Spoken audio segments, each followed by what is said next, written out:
Oi, oi. Boa tarde, gente. Espero a galera aí entrando pra gente começar.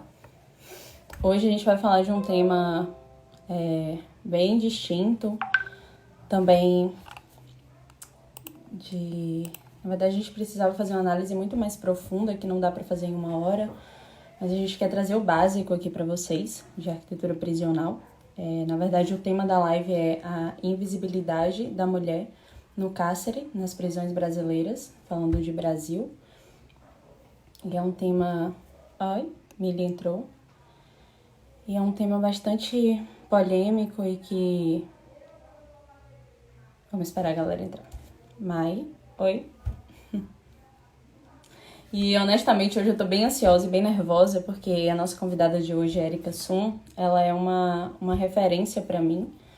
Quando eu fiz meu trabalho da revitalização do Newton Gonçalves em 2016, tem 4 anos, ela sempre foi acessível pra discute comigo esses assuntos. E aí, quando eu fiz o convite, que ela prontamente aceitou, foi no impulso, mas eu fico extremamente ansiosa. Gabi, Mi, Lázaro, sejam todos bem-vindos, gente, na live. Espero que vocês possam tirar suas dúvidas e a gente possa ter uma conversa bastante bacana. Erika só entrou, vou convidar ela.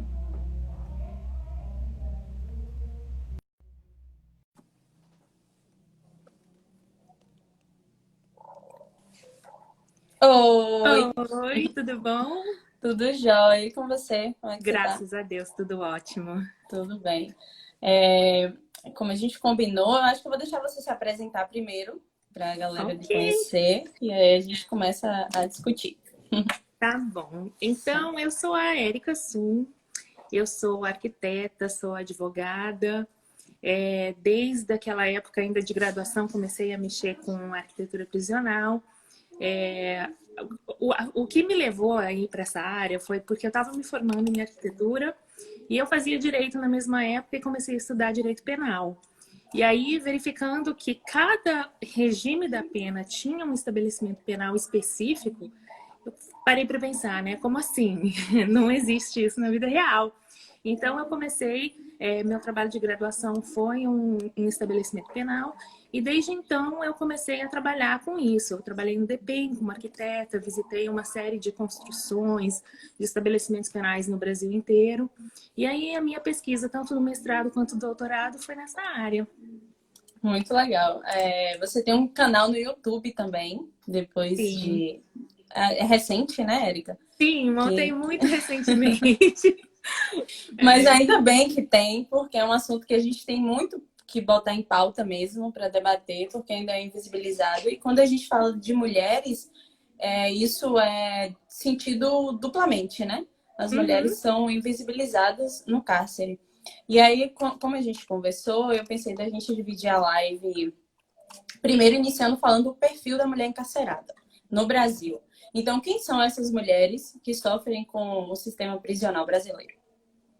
Nossa, são tantas informações que eu até anotei aqui. Né? Também. A população carcerária feminina atualmente gira em torno de 35 mil. Né? Então, desde o ano 2000 até agora, 2020, a população feminina cresceu em 740%. É um absurdo, né? Saiu de Muito. 5 mil para 35 mil. Então, é muita gente. Mais dessas pessoas, em torno de 45% são pessoas que não foram condenadas ainda. O que é uma coisa muito, assim, assustadora para mim, né? Como é que uma pessoa que ainda não é considerada culpada está presa? E nas condições que a gente sabe como é que é, né? Uhum. Então, o que mais? Os tipos de crime, 91% delas são relacionados a drogas. Se a gente quebrar isso um pouquinho mais, são 62% por causa de tráfico, são 2% de quadrilha, mais ou menos, formação de quadrilha ou bando. Daí 11% de roubo, 9% de furto. Então, a grande maioria das pessoas presas são presas por crimes não violentos, né, que a gente chama. E, infelizmente, é uma informação muito triste, porque esse tráfico de drogas geralmente são de mulheres que estão visitando os seus parceiros nas prisões. Então, elas são pegas durante as revistas, enquanto estão sendo que é muito degradante também, né? A questão das revistas, que elas são, às vezes tem que se despir, tem que se agachar, e muitas dessas 91% que são relacionadas a drogas são pegas dessa maneira, né? Então é muito triste isso. A gente teria uma discussão bem ampla para falar sobre a política de drogas, né? Mas a gente vai ter outra oportunidade para falar disso. Mas o importante da gente falar é que as mulheres, elas estão mais na berlinda, elas sofrem mais o subemprego, a precarização. Então, tipo, a gente não está aqui para julgar se é certo ou errado elas irem para as unidades prisionais traficando essas drogas, mas a gente sabe que elas fazem isso para a sobrevivência dos seus parceiros dentro da unidade e também para a sobrevivência da família. A gente sabe que a unidade prisional ela tem uma cultura própria e isso também é um longo debate. E essas mulheres elas acabam sofrendo porque quando elas vão presas, elas vão nessa condição, são julgadas e condenadas da mesma forma de alguém que trafica droga em um avião, em grande quantidade, por exemplo, e são invisibilizadas lá, que também é a nossa pauta. São invisibilizadas e vão para unidades não específicas para as mulheres. Então, o nosso próximo tema é isso, eu acho importante a gente falar primeiro. Como que é essa invisibilização e esse abandono das mulheres no cárcere? Eu acredito que isso é uma situação bem complicada, porque a gente vê a razão pelas quais elas são presas, né? Geralmente elas são presas visitando os parceiros delas. E daí, quando elas são tomadas da família delas para poder serem presas, ninguém vai visitá-las. Então, elas são pessoas que ficam, entre aspas, abandonadas mesmo, né? Porque os parceiros não estão disponíveis e mesmo se estiverem, eles abandonam mesmo, né, as mulheres que estão lá presas. Então não tem essa fidelização, né? A mulher vai lá, ela é fiel, ela se mantém, ela continua indo buscar os parceiros. As mulheres quando são presas, infelizmente não. Sim, né? Elas são facilmente substituídas, né? Sim, isso é muito triste. Em questão aos estabelecimentos penais, 74% dos estabelecimentos no Brasil são masculinos, né? Então, somente 7% são femininos e 17% são mistos. Então, em muitos lugares, homens e mulheres, não que eles se misturem, né? Mas o estabelecimento ele é construído e desenvolvido para que abrigue tanto homens quanto mulheres. Então, claro que o percentual de carcerário feminino é bem menor, mas somente 7% dos estabelecimentos penais no Brasil são destinados a mulheres. E são de forma improvisada, né? Como você falou, a maior parte é pensada para o público masculino, projetado por homens e não atendem às mulheres, sendo que as mulheres têm normas específicas, até por conta da amamentação, da gestação. A maior parte dessas mulheres também são mães, né? Não lembro certo o dado, mas também são. E não tem um suporte técnico para atender essas mulheres na maternidade. Sim, eu até anotei aqui a questão de filhos, né? Tanta informação. Fico até aqui meio perdida. Não, eu comecei a fazer o script da nossa live e falei, não, gente, eu tenho que deixar a Érica falar e tem muito assunto pra falar. A gente vai para onde o assunto for. Mas a questão de filhos, tem muita gente sem filho também, né? Porque como são presas muito jovens, você vê de 18 a 24 anos são em torno de 23% a 25%. Então, muitas dessas pessoas ainda não têm filhos. São 26% de mulheres sem filhos ainda. Então, só para a gente ter uns dados, em torno de 20% tem um filho, outros 20% tem dois, 17% tem três. Então, assim, tem a quantidade grande, até 6 ou mais filhos às vezes. E muitos deles, inclusive, nascem dentro dos estabelecimentos penais, né? Então, teoricamente, assim, a lei permite que a criança tenha um certo contato, tudo que tenha creche, etc., dentro dos estabelecimentos penais, para que elas permaneçam até 6 anos de idade. Mas isso, obviamente, não acontece, né? Não acontece. Até porque isso custa... Também tem custo, né, para as unidades. E você fala, eu sempre acompanho as suas escritas, seus escritos, e eu sei que você fala muito sobre essa questão do financiamento que é ditado pelo Estado, e o Estado não está preocupado em construir uma unidade espacialmente correta, né?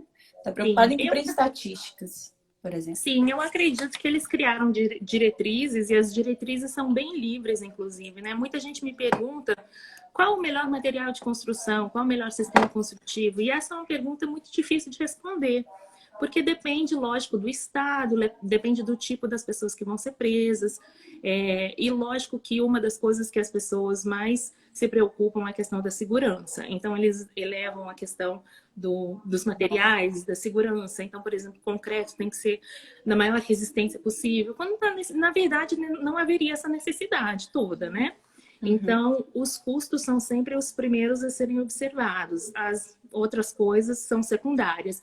E, infelizmente, as diretrizes, elas levam em consideração certas necessidades que deveriam, sim, ser observadas, mas são só questão de estatística, porque, por exemplo, lavanderia, cozinha, existem nos estabelecimentos penais, mas essas funcionalidades geralmente são terceirizadas. Então, são empresas de fora que trazem a comida. Então, a cozinha, ela acaba virando outra coisa, às vezes mais amontoado de gente. Lavanderia, talvez vire almoxarifado, talvez vire administração. Então, para a construção, para o recebimento dos recursos, tá lá, bonitinho. Mas na prática vira outra coisa. Não.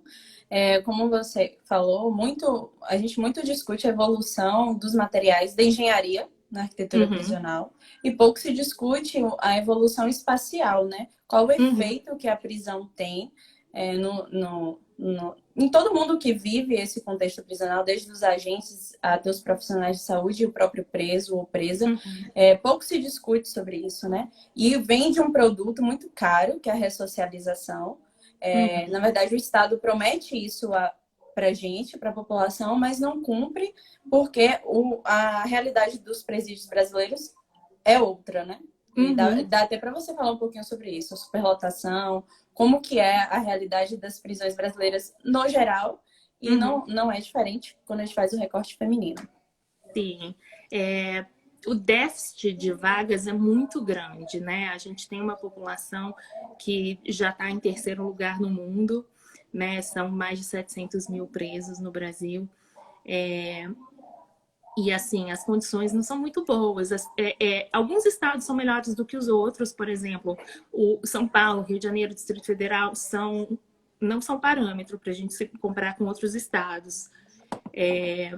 Tem gente, por exemplo, que celas construídas para 6 pessoas, tem 25 pessoas dentro, tem 60 pessoas dentro de celas muito pequenas, que tem que se revezar para poder dormir, porque não tem espaço. Inclusive, teve uma decisão, já tem algum tempo, eu acho que eu fico meio perdida no tempo, porque passa e a gente fala, meu Deus, já tem tantos anos que isso aconteceu, mas teve uma decisão judicial que condenou o Estado a pagar indenização a um preso que tinha as condições humanas mesmo, né, de dignidade, totalmente denegridas dentro, porque ele tinha que dormir quase que a cabeça dentro do vaso sanitário. E as pessoas muito se irritaram, muito acharam assim, um absurdo, como é que o Estado tem que pagar o preso. Mas, assim, se a gente para pensar, por que direitos humanos estão lá para proteger os presos e não as vítimas? Não é isso que a gente escuta o tempo todo? Sempre. Porque as vítimas, assim, infelizmente foram vítimas, né? Mas essas pessoas que são presas, elas passam por situações que não deveriam passar.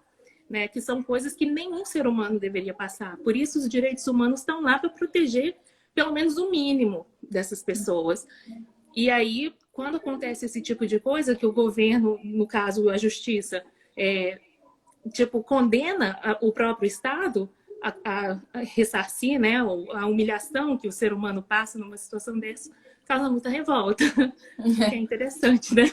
Porque, na verdade as pessoas não compreendem, na verdade existe um paradoxo entre uma punição moral, religiosa talvez, e uma punição jurídica.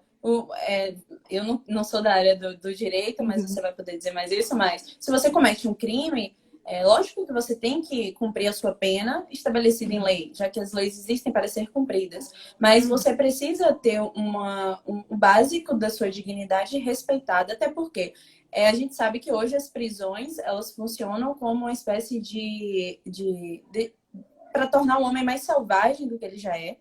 Então, Foucault fala isso. Hoje a prisão talvez seja algo desnecessário, mas a gente não tem o que pôr no lugar dela. Então, vamos... de fato, criar mecanismos de ressocialização, entre aspas, mas que funcionem. Então, não adianta a gente vender isso e não cumprir, né? Eu acho que essa questão do paradoxo que você tocou é uma coisa muito interessante de se comentar. Por quê? Existem várias perspectivas diferentes, né, sobre a prisão. A prisão é uma coisa só, mas existem pessoas que têm um... Acho que eu vou comentar ele num vídeo do YouTube próximo agora, né? Porque as pessoas têm dificuldade para ler, às vezes é questão de tempo. Então, vou fazer um vídeo provavelmente bem bem em breve, que fala sobre 10 tipos de contato que a pessoa tem com a prisão, né? Tipo uma escala, uma graduação, e quanto ela conhece ou não da prisão a partir daquele contato. Então, as pessoas têm uma percepção muito ínfima do que é a vida na prisão. Então, por exemplo, a sociedade livre, que nunca teve contato, tem aquela perspectiva, fala, nossa, prisão é maravilhoso, porque dá casa, comida e roupa lavada para esses presos, que absurdo. Os presos têm outra realidade, né? Fala, meu Deus, esse lugar não é para ninguém, não. Ninguém deveria ficar numa situação dessas. Os agentes de segurança, assim como os funcionários, têm outra percepção. As visitas, né, que vão lá, outra situação diferente. Então, cada um enxerga a prisão de uma forma diferenciada. E eu acredito que a população que está do lado de fora deveria ter, porque é uma briga muito grande de percepções, e as pessoas de fora que não conhecem deveriam conhecer mais, porque no Brasil não existe pena de morte nem sentença de perpétua, no caso, né? Condenação de... Então, elas têm que aceitar o fato de que todo preso vai sair da prisão. Então, assim, aqueles casos que... Porque a pena máxima é de 30 anos. Então, assim, claro que dá para passar disso, porque às vezes as pessoas cometem crimes, né? Que são vários crimes. Então, um vai 5 anos, outro 12, outro 10. Aí, às vezes, a pessoa é condenada a 60 anos, 80. Mas todos os presos, em tese, vão sair das prisões e voltar à sociedade. Então, qual é a rejeição à questão de ressocializar o preso? Eu não consigo entender isso. Né? Muito... Para mim é uma pergunta sem resposta. Por que as pessoas rejeitam? Até porque existe recurso para isso. Se gasta no Brasil dinheiro para manter uma pessoa na prisão. Só que se gasta de uma forma eficaz, né? Talvez se a gente entendesse isso como algo fundamental, até entendendo que o número de pessoas nas unidades prisionais só tem aumentado no Brasil. E também que essas pessoas têm cor e têm idade, né? Na maior parte são negras. A prisão também é muito seletiva. A gente sabe que não é o fato de você cometer um crime, é o fato de onde você mora e do seu CPF. É verdade. Aqui, por exemplo, essa questão da raça, 62% das mulheres presas são negras. Né? E eu acho que ainda pior aqui nos Estados Unidos. Aqui o racismo é muito grande, o racismo é muito evidente, né? A gente vê nesses casos recentes que têm acontecido na mídia. Então, realmente, o negro ele é preso muito mais do que qualquer outra raça, né? Você vê, por exemplo, no Brasil mesmo, questão do asiático, ou assim, outros estrangeiros são ínfimas, acho que não dá nem 1% da população carcerária, mas a maior parte realmente é negra, e esse tipo de tratamento não deveria ser assim, né? Com certeza. Você colocou em pauta aí a questão da mídia, e eu acho interessante a gente falar sobre isso e trazer aqui, de fato, quem é a maior parcela da população carcerária. Porque quando acontece algum caso de homicídio com crianças, com tudo, a mídia coloca isso como se isso fosse a maioria da população carcerária. E isso também tem uma responsabilidade na forma que a população recebe esse conteúdo. E isso também potencializa as rejeições, né? Então, a gente tem que estar dizendo quem é, de fato, que está preso ali. Então, o que, de fato, a prisão traz para esse indivíduo, né? É bem complicado essa questão de a gente poder contextualizar, né? Se tiver fora de contexto, a percepção ainda piora, né? Com certeza. Porque a falta de conhecimento, às vezes, a visão da pessoa que é leiga, que não consegue entender, às vezes ela fica realmente se questionando. Nossa, mas como que isso acontece? E se a gente olhar mesmo contextualização, Maior parte dos crimes, assim, deixa eu ver, nem sei quanto, que eu anotei tanta coisa aqui, a questão das drogas e do crime contra o patrimônio, você vê que não envolve muita violência, tipo, Sim. contra a pessoa e etc. Então, quando a gente pega um crime desses cometidos e põe a proporção nela, a visão que as pessoas de fora têm é isso, a população carcerária é cheia de monstros, né? Cheia dessas pessoas assassinas e que, né? E não é a realidade. Infelizmente, a visão que as pessoas têm não é da realidade que realmente a gente pode observar quando vive o sistema. Com certeza.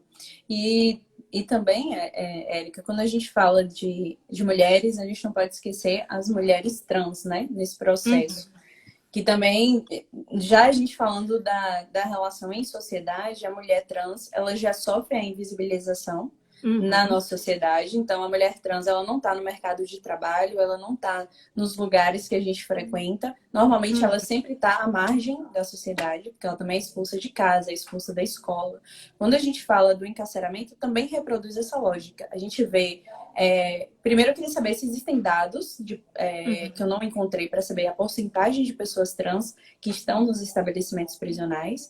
E depois a gente tem aquela confusão. Coloca no presídio feminino, masculino, a gente sabe que tem narrações de pessoas trans que foram colocadas, mulheres trans que foram colocadas em presídios masculinos. E o quanto isso é violento, né? É verdade. Eu, particularmente, também tentei procurar esses dados, porque eu estou tentando compilar informações sobre isso para poder fazer artigos em relação a essa situação, principalmente porque, assim, né, a questão da mídia e das coisas que são produzidas até para entretenimento, tem aquele seriado, né, Orange is the New Black. Sim. E esse seriado mostra o caso também. de uma pessoa que é trans, né, que está lá e ela é sempre tem um motivo de chacota, inclusive, porque ela é muito grande. E ela é toda vaidosa, como uma mulher, assim é mesmo. E ela tá num presídio feminino. Só que a gente pergunta, o que acontece no Brasil? Porque eu acredito que aqui nos Estados Unidos, esse tópico já é menos tabu, né? Apesar de continuar sendo. Então tem a questão dos banheiros que são, né, que permite para ambos os sexos, quer dizer, para a pessoa, para o sexo que a pessoa se identifica. Então, Perfeito. se você é trans, tanto a mulher trans quanto o homem trans tem direito a usar o banheiro, né, de acordo com o sexo que eles se identificam. No Brasil já Perfeito. não tem isso. Não. Né? Então, assim, eu acredito que no Brasil, sendo mais tabu, é uma coisa que realmente, para mim, é uma incógnita. Então, não sei como é que está sendo tratado nas penitenciárias essa questão da mulher trans, tanto do homem trans também, né? Eu não sei se ele está sendo mandado... porque o homem trans também é muito delicado você pôr um homem trans em um presídio masculino, né? Então... com certeza ele vai ser violentado, até porque normalmente quando encarcera a pessoa suspende toda a medicação hormonal que se toma, né? A gente vê isso em Orange is the New Black. E é muito complicado todo esse contexto. E a falta de dados nesse sentido também é um problema, porque quando você não põe em pauta aquilo não é questionado. Esquecido. Esquecido, né? Não, nem existe. Não existe. Então a gente já tem o assunto prisional esquecido, e a mulher esquecida e a mulher trans 3 vezes, 5 Pior vezes. ainda, é verdade. Pior ainda. Não existe, né? Se não se fala, não existe. Se não se desse jeito, infelizmente. E eu acho que é um assunto que tem que ser levantado. Inclusive, não existe estudos e nem incentivo para que o arquiteto faça parte e projete unidades prisionais, né? Por exemplo, as diretrizes do CNPCP, as primeiras diretrizes, elas foram criadas porque o CNPCP era formado por juristas e pessoas dessa área que mexem mais com leis do que com arquitetura, né? Então, por exemplo, a primeira vez que entrou uma arquiteta na composição foi com a Suzane, né? Que ela batalhou e conseguiu fazer as coisas e entrar com as questões das diretrizes, por um lado arquitetônico, mas eu acho que ainda assim foi uma coisa que foi muito superficial, uma questão, por exemplo, de questões bioclimáticas, tem que abrir uma ventilação assim, ou iluminação assado, então ponham o teto mais alto.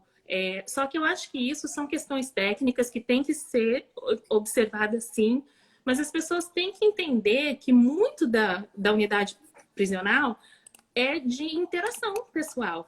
É como o preso interage com outro preso, o preso interage com a visita, com os funcionários do local. Então, os fluxos, essas coisas são importantes de se pensar, onde os fluxos podem se cruzar ou não, e por quê.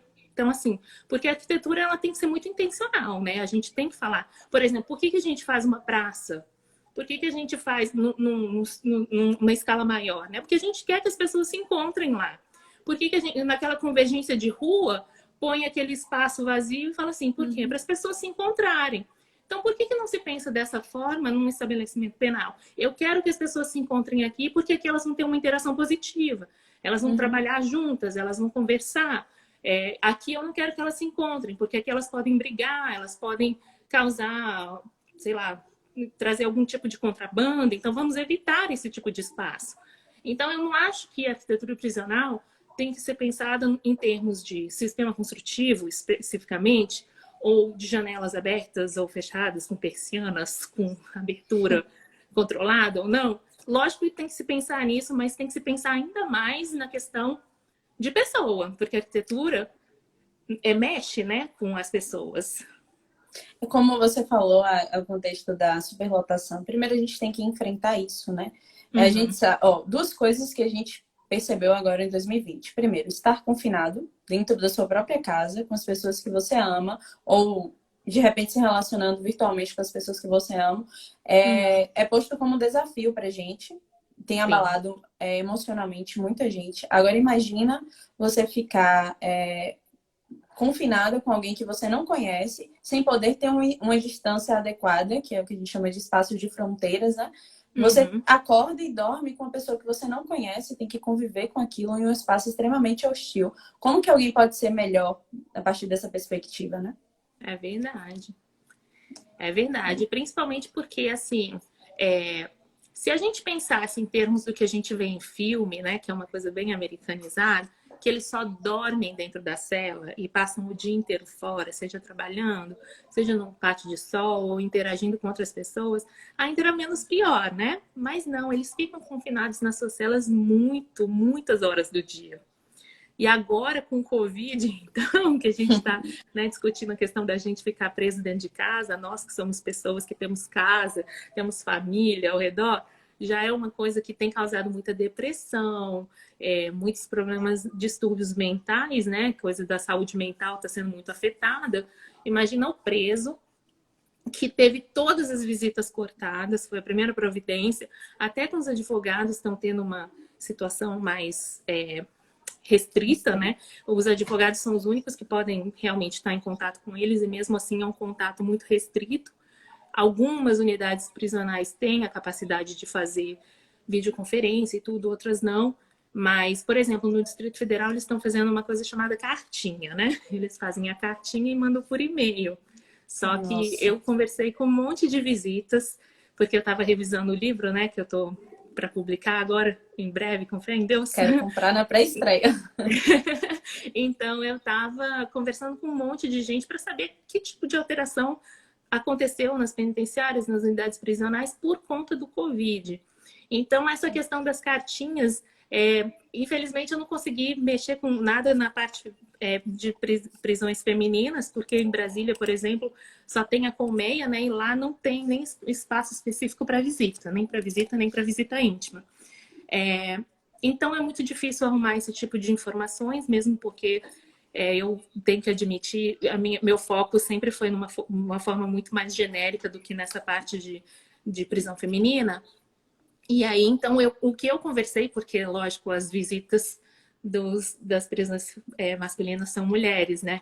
Assim. Então, eu conversei muito com muitas mulheres, eu consegui falar com uma grande quantidade de pessoas que têm seus maridos presos e tudo, e falando do desespero delas não terem contato, não terem informações de pessoas que estão dentro das prisões. Então, essa questão da cartinha, eles escrevem uma cartinha, mandam por e-mail e demora milênios para receber uma resposta de volta.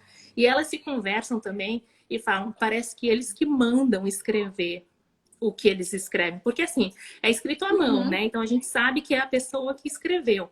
mas todas elas são o mesmo texto. Tô bem, não se preocupa, fica em casa. Tudo isso, desse jeito. É, exatamente. Como é que a gente vê nos filmes, sempre que tem algum contexto de prisão, você nunca pode dizer que você foi violentado ou violentada na prisão, que você Uhum. não está comendo, ou que tem ratos aqui na Bahia, em Vitória da Conquista. Uhum. Existe a narração de que um preso estava dormindo e um rato mordeu o nariz dele, E entendeu? acontece, E tem acontece pessoas que demais. acham isso extremamente justo. Só que aí a gente entra em um outro contexto. Essa pessoa vai sair e aí acontece o que a gente chama de reincidência também, que tem um amplo discurso sobre isso.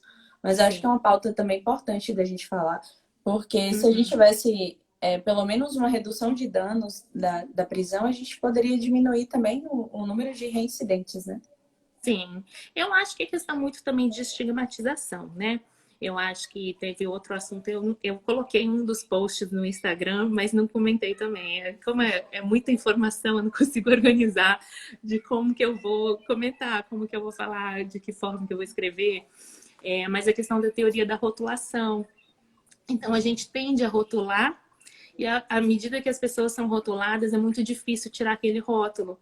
Então, uma vez que você fala, essa pessoa foi presa, ela é ex-condenada, ela né, acabou de sair da prisão, não existe mais, tipo, a Maria, a Joana, a Luciana, ela é a ex-condenada. Né? Não, não Perfeito. tem mais nome, não tem mais uma função, ela não é a recepcionista, a advogada, a enfermeira, ela é a ex-condenada. Né? Então, ela deixa de ter uma personalidade para ser ex-condenada. E um estudo muito interessante na área da psicologia social, né? Porque eu enveredei para essa área de Uhum. psicologia social, que é muito interessante, fala sobre essa teoria da rotulação, que teve um sujeito, né, um pesquisador, que se juntou com um monte de pessoas e entrou num estabelecimento psiquiátrico dizendo que eram todos esquizofrênicos. Só que eles não eram, eles eram só pesquisadores. A partir do momento que eles entraram, todos os funcionários médicos, enfermeiros, os médicos, tratavam eles meio assim, né? Nossa, esse bando de esquizofrênico. Já os próprios esquizofrênicos, né, as pessoas que estavam lá dentro, achavam que eles eram jornalistas, que eles eram outros funcionários, porque eles viam com as lentes limpas. Né? Eles não viam assim, esses daí são diagnosticados doentes mentais. Eles são pessoas. Então, quando a Com gente certeza. rotula, né, tem aquele peso. Esses daí são todos esquizofrênicos, vamos tratar eles como doentes, né? Então, acontece isso. O ex-preso é ex-preso, não é mais Ex-preso. pessoa. E como é isso, como que o Estado promete inserir de volta esse indivíduo na sociedade e a sociedade não recebe esse indivíduo e esse indivíduo também não é ensinado a viver em uma sociedade, né? Porque ele Uhum. está ali para viver como um animal ou irracional, Sim, né? De sim. certa forma. Teve alguém aqui nos comentários, não da Protásio, que falou em relação ao livro de Vigiar e Punir, de Foucault. Uhum. E aí tem uma parte interessante que ele fala, que é em relação à instituição escola. Mas ele coloca uma árvore e que tentam fazer uma armadilha para que a árvore cresça assim, né? De uma Uhum. única forma. Só que a árvore ela começa a seguir a natureza própria dela. E Uhum. é meio como se fosse as pessoas. A gente não pode tentar docilizar o corpo humano, achar que a ressocialização vai ser para trazer um cara disciplinado, sendo que Uhum. cada pessoa tem sua natureza. Então, quem é Sim, ruim vai ser ruim. Quem precisa de segurança máxima tem que ter segurança máxima. Mas quem precisa de segurança mínima também tem que ter essa segurança mínima para poder se inserir novamente no meio sim. social, né? Isso eu falo um pouco. Eu acredito que tem um trecho no livro que fala sobre isso. É uma questão da prisão, na realidade, as pessoas de fora, principalmente, elas pensam que a gente tem que punir mesmo, tem que falar, a pessoa está presa, ela tem que ser punida, e tem essa dupla finalidade, né? A punição e a ressocialização. Mas as pessoas pensam muito no, ele tem que pagar pelo que ele fez assim, coisa errada, agora tem que pagar. Mas, segundo a minha perspectiva, pelo menos, é que a prisão deveria ser um microcosmos da sociedade. O que a sociedade é lá fora deveria ser lá dentro. A única diferença seria a estrutura. Então, assim, do Perfeito. lado de fora as pessoas trabalham, as pessoas têm educação, as pessoas têm a sua rotina. Para mim, as pessoas dentro da prisão deveriam viver o mesmo que as pessoas do lado de fora vivem. É Só que é, lógico, né? só que é estruturado. Então, por exemplo, porque muitas dessas pessoas, principalmente aquelas mais de classes sociais mais baixas, aquelas às vezes que são moradores de rua, eles não têm estrutura. Eles não sabem o que é acordar cedo e ir para o trabalho ou ir para a escola. É a vida, né? Deixa a vida me levar. Então, na prisão é assim: olha, sujeito, hora de acordar. Agora é hora de tomar banho. Agora você tem que Uhum. trabalhar. Só que isso não acontece também, né? Então, eu acredito que a prisão ideal seria aquela que reflete a realidade do que é a sociedade, para que a pessoa saiba aprender a viver do lado de fora. Porque às vezes a Perfeito. estrutura que ela não tem, ela aprende dentro da prisão para poder sair. Mas Uhum. infelizmente não é essa a Não realidade é. prisional. Ó, as pessoas falam muito assim, ah, o preso tem que trabalhar mesmo. Lógico que tem que trabalhar. É só que a gente não vai voltar ao passado para botar uma corrente no pé do preso e obrigar ele a fazer um trabalho brutal e forçado. Quebrar a Só pedra, que né? se Quebrar ele a tem que, pedra. né, quebrar pedra. Se ele tem que trabalhar, então vamos dar ferramentas para isso. Quem conhece uma unidade prisional, pelo menos falando da que eu conheço aqui na Bahia, não Uhum, existe um espaço para isso. O espaço que existe na unidade mesmo que eu fiz a revitalização, existe um galpão, só que uhum. lá está armazenado vasos, colchões, é um depósito, é tudo menos um lugar de estrutura para uma pessoa trabalhar ou fazer um curso para se profissionalizar, para se inserir no mercado de trabalho. Então, Uhum. vamos primeiro entender, desnaturalizar as coisas, recontar as histórias para a gente poder fazer uma crítica, né? Sim. E eu acho que também essa questão de trabalho, muitas vezes as pessoas falam, vamos arrumar trabalho só para eles não ficarem ociosos. Então, por exemplo, essa questão de vamos costurar bola, qual o propósito, entendeu? De costurar a bola. Então, por exemplo, uma penitenciária que eu fui no Paraná, por acaso era feminina, eles tinham ambientes de trabalho que eram coisas úteis. Por exemplo, tinha a questão do salão de beleza. Então, elas aprendiam a fazer cortes de cabelo, fazer unha, sobrancelha, essas coisas que mulheres gostam. E elas faziam entre si, obviamente, mas ao mesmo tempo elas iam se profissionalizando para caso elas saíssem e precisassem de um emprego nessa área, elas já estariam treinadas. Tinha também oficinas de fazer fraldas, né? Porque no caso era outra coisa que poderia ser usado dentro da prisão. Confeccionar fraldas, então, por exemplo, aquelas que tinham os filhos dentro das prisões, elas já tinham fraldas de dentro da própria prisão. Que é uma coisa assim, né? A gente não para pensar, mas, por exemplo, a Uhum. criança nasceu, precisa de fralda, e agora? Eu tô dentro da prisão, eu faço o quê? Então lá tinha essa oficina de fazer fraldas e tinha outras coisas, como por exemplo, eles tinham uma parceria com uma empresa automotiva, eu esqueci qual era, que eles costuravam uniformes, então eles confeccionavam os uniformes dentro da prisão.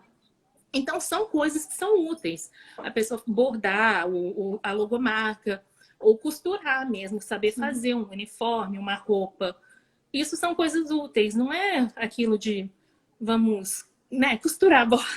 Cumprir Quantas bolas protocolos, né? quantas bolas o país precisa que a gente precisa costurar tanta bola, né? Vou Então, sair daqui e vou abrir uma fábrica de costurar bolas, é, né? onde você vai arrumar um emprego de vou costurar bolas, assim, para uma carreira, para a vida inteira? É muito Não difícil, tem né? como. Deixa eu ver o que que... Acho que Fernanda falou que... Ah, sim. Ela voltou na questão porque quando ela falou de Foucault, eu falei em relação à natureza humana Uhum, e também faz parte da psicologia, né, que você estuda, uhum, mas não é... A gente tinha deixado claro no início da live sobre o encarceramento da população negra e uhum, que isso é social antes de ser qualquer outro tipo de relação. Então, sim, na verdade, existe uma intenção de encarcerar determinado perfil de pessoa. uhum, Então, isso a gente deixou claro aqui. Deixa eu ver o que ela falou. Falando que é um problema sistêmico. sim, E de fato é isso.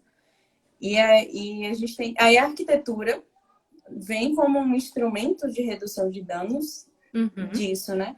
uhum, Eu tenho até uma citação sua aqui, que você fala que existe uma grande discussão sobre os projetos arquitetônicos. Trata de um tema bastante árido e controverso, uma vez que pretende buscar punição combinada com interesse de ressocialização. E por mais que sejam idealizados inúmeros modelos, com diretrizes, orientações, ainda não se conseguiu alcançar um protótipo satisfatório, né? Uhum. Então, cada vez mais é perceptível a falência e o colapso das unidades prisionais. Então, para que a gente encontre... você acha que hoje, porque eu acho que essa suscitação foi quando eu pesquisei há 4 anos. Sim. Você acha que hoje a gente pode falar da possibilidade de um protótipo ideal de arquitetura? Eu acredito que ainda não, porque a mentalidade não tem progredido. Então, eu acho que, infelizmente, por mais que as pessoas tenham se interessado mais no assunto arquitetura prisional e você encontre mais pessoas que estão interessadas nessa área, a gente vê muito réplica mais do mesmo, né? Então fala assim, nossa, eu vou fazer uma coisa maravilhosa, eu vou realmente pensar no preso, eu vou fazer o melhor, aí você vai ver o resultado igualzinho, todas as outras coisas que já existem. E eu vou falar que eu mesma fui vítima disso. Quando eu trabalhava no DEPEN, eles me colocaram para fazer a penitenciária feminina. E o resultado inicial foi uma prisão igual a todas as outras. E eu falei, meu Deus do céu, o que eu fiz? Na verdade, você acertou a receita do bolo, né? Foi. E a gente só reconhece isso depois que a gente para ver o resultado. Então, eu acho que, por exemplo, principalmente os alunos de graduação, que são os que mais têm interesse em fazer uma reforma na estrutura de arquitetura prisional, mas você vê que o que muda mesmo é o embelezamento do prédio. É assim, eu vou usar o aço cortem, vou usar vidro. Mas e aí? E as funcionalidades? E os fluxos? E as pessoas? Telhado verde. Aquela coisa maravilhosa. Mas e aí? O que mais? Né? Então, eu acho que a gente ainda não chegou lá, mas por causa dessa questão de mentalidade. Então, eu acho que assim, por que eu achei interessante essa pergunta? Isso aí foi quando eu fiz minha pesquisa, não sei quantos anos atrás. Eu acho que a diferença da minha abordagem com a abordagem de outras pessoas é que a forma que eu discuto, ela é mais permanente, porque elas são questões mais estruturais, né? Elas são mais como Perfeito. Se arruma coisas que a gente vê, inclusive, na sociedade. Então, por que o estereótipo da pessoa negra? Por que a gente ostraciza? É isso que fala em português? Como é? Ostraciza? É isso o verbo? A gente cria uma barreira entre nós e os outros, né? A gente fala assim, esses somos nós e nós somos bons, nós somos ótimos, ali são os outros, aqueles outros não servem, aqueles outros são horríveis. E existe muito essa barreira, né? E o negro é um desses, os outros, né? Então, assim, eu sou ótimo, você chega para lá. Perfeito. E no Brasil a gente tem vivido isso de forma mais intensa, né? Você achar que você é bom porque de repente você tem um formato moral estabelecido na sociedade. E também isso é um dos fatores que invisibilizam a mulher, porque a mulher ela precisa ser dócil, ela precisa ser casta. E se a mulher ela é presa, ela é pior do que se ela estivesse se relacionando com vários homens, que já é uma coisa terrível para ser mulher, né? Principalmente no Brasil. Não sei como funciona aí nos Estados Unidos. Mas aqui a gente sofre muito machismo. Aqui também. Tanto é que aqui eles têm muitos benefícios para minorias, né? Então eles falam assim, por exemplo, esse concurso, ele serve para, né, vai oferecer recursos para essa finalidade. E as pessoas que são partes de minorias têm benefícios. É como a questão de cotas, né? E ser mulher essa é minoria. Aqui. Então, se você é mulher, você está um passo à frente dos outros, exatamente porque você está sempre um passo atrás na vida. Isso. Eu ia dizer isso, porque aqui quando a gente fala de minorias políticas, são pessoas que são subrepresentadas e que lutam contra um privilégio já estabelecido. Então, os Estados Unidos, na verdade o Brasil está querendo seguir a política dos Estados Unidos de retrocesso e aí é bem difícil. Deixa eu Mas ver, eu anotei. O Brasil segue muitas coisas dos Estados Unidos, como, por exemplo, a gente tem muita penitenciária no Brasil que é cópia dos Estados Unidos, né? Só que não funciona porque, por exemplo, aqui a questão das aberturas, as janelas, elas são só para questão de iluminação, porque tem ar-condicionado e calefação. Então, você não precisa se preocupar com abrir e fechar a janela. No Brasil, eles fazem igual e deixam tudo aberto, porque é calor, né? Então, assim, deixa aberto, mas aí quando chove, chove. Quando venta, venta. Tudo, né? Porque tá aberto. E se os Estados Unidos fosse um modelo de prisionalização, ele não teria a maior população carcerária do mundo, né? Exatamente. E o Brasil está na terceira porque quer seguir esse caminho. Porque tá, né? Aprendendo direitinho. Tá. O que não é bom, a gente aprende rapidinho. Rapidinho. Deixa eu ver se eu esqueci de perguntar mais alguma coisa.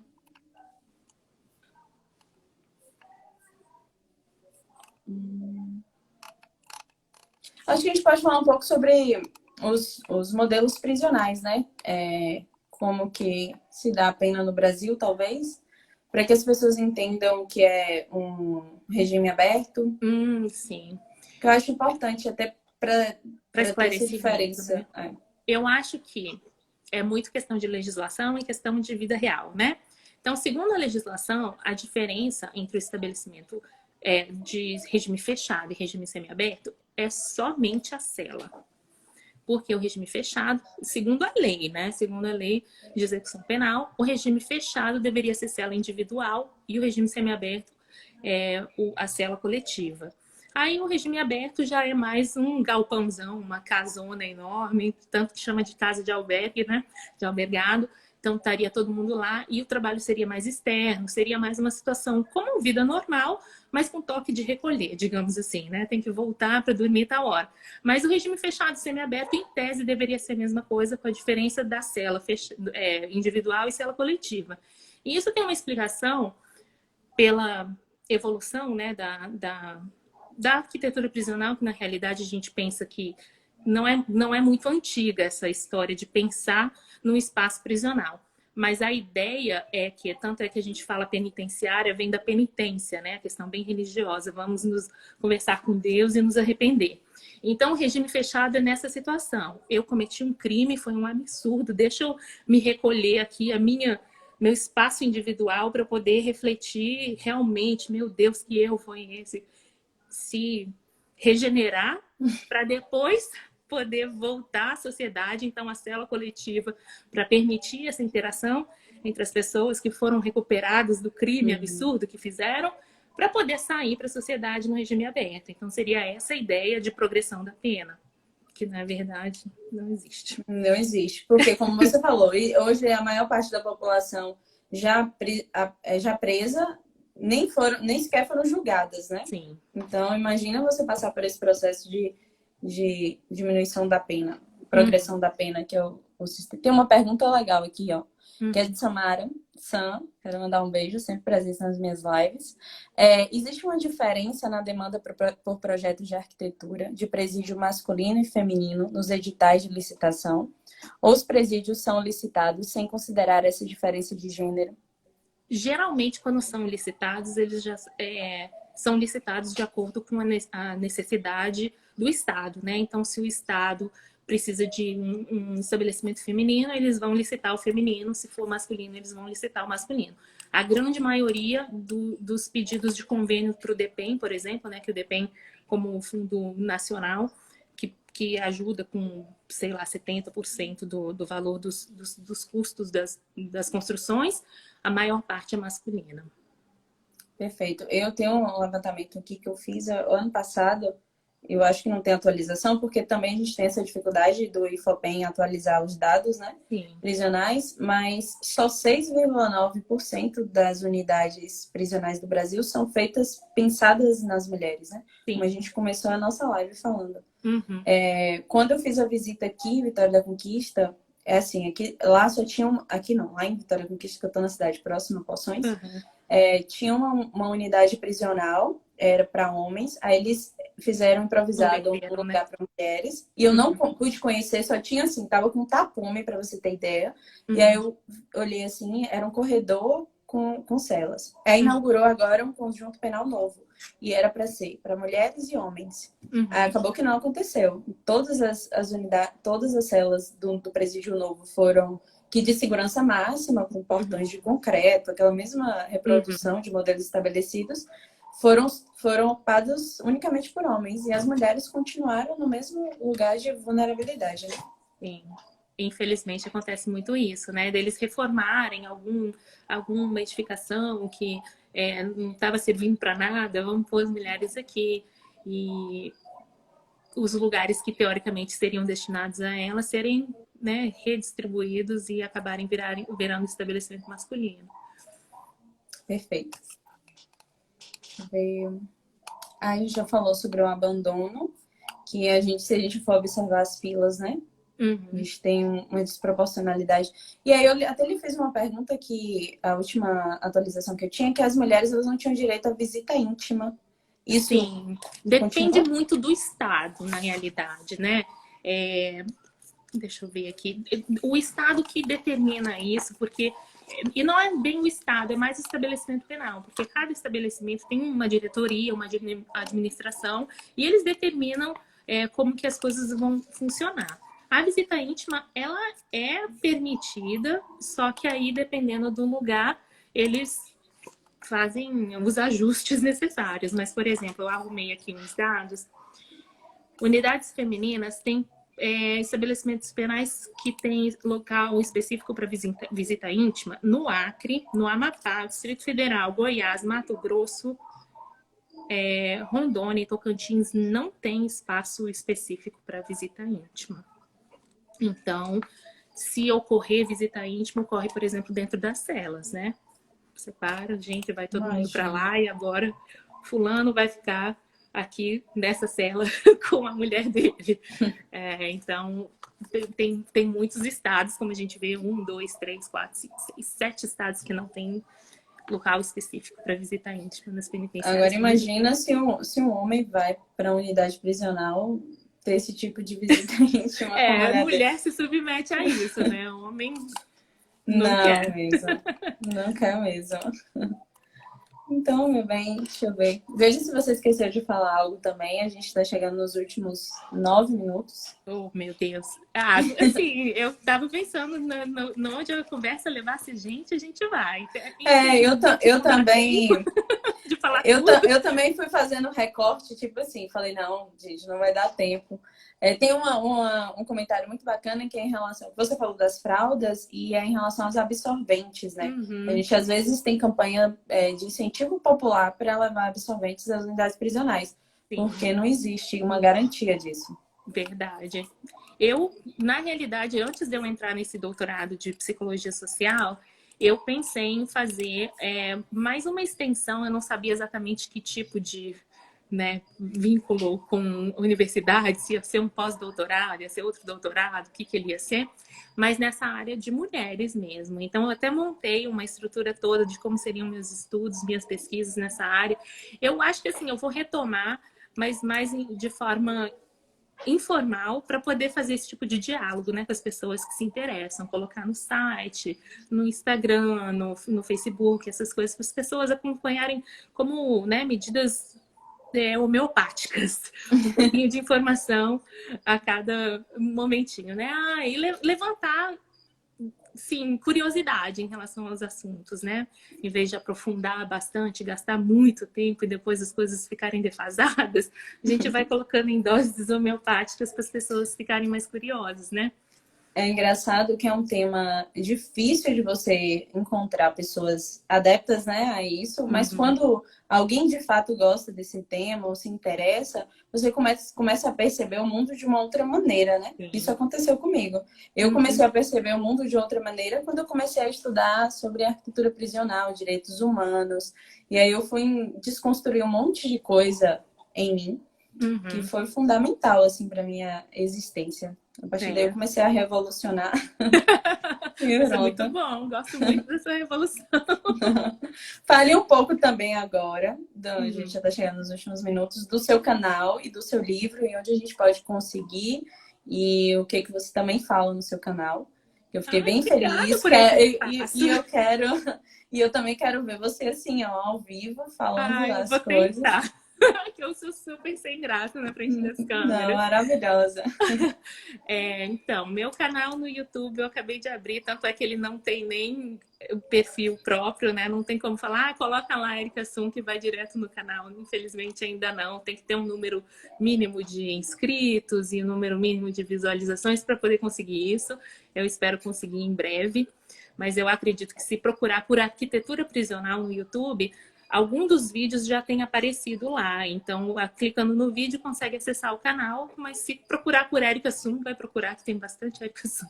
Tem a página do Facebook, que é Erika Sun, Arquitetura Prisional. O Instagram, né, que é esse Arquitetura Prisional. E eu tô colocando coisas desse jeito, né? Meio que incitando curiosidade. Tem o blog, tem o meu site, o erikasun.com. E porque eu comecei a fazer esses canais mais, as redes sociais, porque as pessoas interagem mais dessa forma. O meu site, as pessoas só procuram quando estão em busca de coisas mais aprofundadas, coisas de artigos para poder citar. Então, eu estou colocando, assim, como disse, né, em doses homeopáticas, para as pessoas criarem mais essa curiosidade, falar, é mesmo, eu não tinha pensado sobre isso. Então, estou alimentando. E eu queria pedir muito também, se as pessoas tiverem conteúdo nesse caso, eu tinha uma pergunta em relação a isso, eu não sei o que é, para postar, comentar, mandar e-mail, escrever no site, comentário no Instagram, em qualquer lugar, porque me ajuda isso também, né? A organizar as ideias. Né? E são demais, são muitas ideias, é difícil colocar e às vezes elas parecem desconexas, mas é muito legal. Quando as pessoas têm o interesse, elas querem saber de coisas, fica mais interessante ainda para elas, inclusive, né? Claro, claro. Aproveitando para dizer que você tem um vídeo super atual, que tem até narrações dos presos, né? Durante a pandemia do Covid, que Zezel, obrigada, Zezel, pela participação da live, levantou aqui. A gente vê que é um tema que a gente também precisa ter esse olhar, porque se esse vírus chega nas unidades prisionais, vai ser E já problema. chegou. E já chegou, feio. Lá em Brasília, por exemplo, muitas mães, porque eu conversei com muitas mulheres que visitam porque os estabelecimentos penais lá, a maioria é masculina, né? Uma população masculina muito grande. Então, eu falei muito com as visitas de presos e muitas delas falaram, principalmente mães, falaram assim, eu só descobri que meu filho estava doente porque ele já estava quase morrendo. Ou alguns que falaram que já morreram. E se você olhar nas estatísticas do DPEM, não aparece. Não aparece. Os números de condenados e de mortos são ínfimos, mas a população, e pelo que me falaram também, os agentes também não falam, porque eu falei com muito agente, muito policial, eles também não falam dessa forma. Quando eu perguntei para eles, eles falavam mais sobre questão de álcool, nós estamos desinfetando com cloro, não sei o quê, mas essa parte das pessoas doentes, eles não comentam.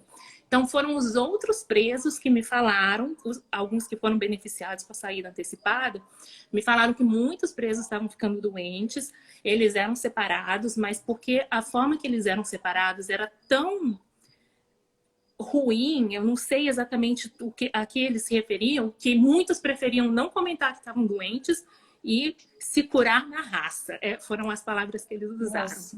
E de certo ponto é até bom não falar sobre isso, porque se isso cai na mídia, vão ter até pessoas falando que isso é positivo, né? Porque a ideia que se vende é essa. A gente está nos 2 últimos 1 minuto e pouco restantes. E eu quero agradecer todo mundo que participou da live. Pedir que vocês sigam a Erika Sun, porque é um tema apaixonante. E você passa de uma forma muito leve. Quero agradecer a sua participação, por doar esse tempo para mim, porque eu sei que você está super ocupada, tarefada. Estou super ansiosa para ler o seu livro. Obrigada a você pela oportunidade maravilhosa. Não, imagina. Eu que fiquei muito feliz, fiquei nervosa. Foi a live que eu acho que eu fiquei mais nervosa na vida. Porque você é uma referência para mim. E eu fiquei muito, muito, muito feliz e muito agradecida por esse momento. Espero que a gente tenha outros e que tenham muito mais debates para trazer, que vai enriquecer o pessoal aqui. Tomara que todo mundo pergunte, que aí a gente faz outra pauta. Com certeza, espero que tenha um monte de... Eu esqueci até de abrir a aba de perguntas, porque aí fica salvo. Por mais que eu faça várias lives, eu ainda tô aprendendo a lidar com tecnologia, que sou meio Eu nem sei preguiçosa. fazer isso. Imagina, foi lindo. Eu vou esperar, só faltam 40 segundos para eu poder salvar no IGTV, porque aí vai ficar salva a live para sempre. Agradecer a todo mundo, desejar uma boa tarde para Obrigada a você. todo mundo. Que você se organize aí nas coisas. E, enfim, agradecer mesmo, de verdade. Obrigada, gente. Obrigada a todo mundo que assistiu. Aí, Sam tá pedindo mais 1 hora de live. Da próxima vez eu não vou recortar tanto o tema, não. A gente fala de uma forma mais ampla, porque tem também a questão da localização das unidades prisionais. Sim. Que eu lhe falei que é um tema bem bacana da gente entrar também. Faltam 3 segundos. Deixa mais aberto para perguntar.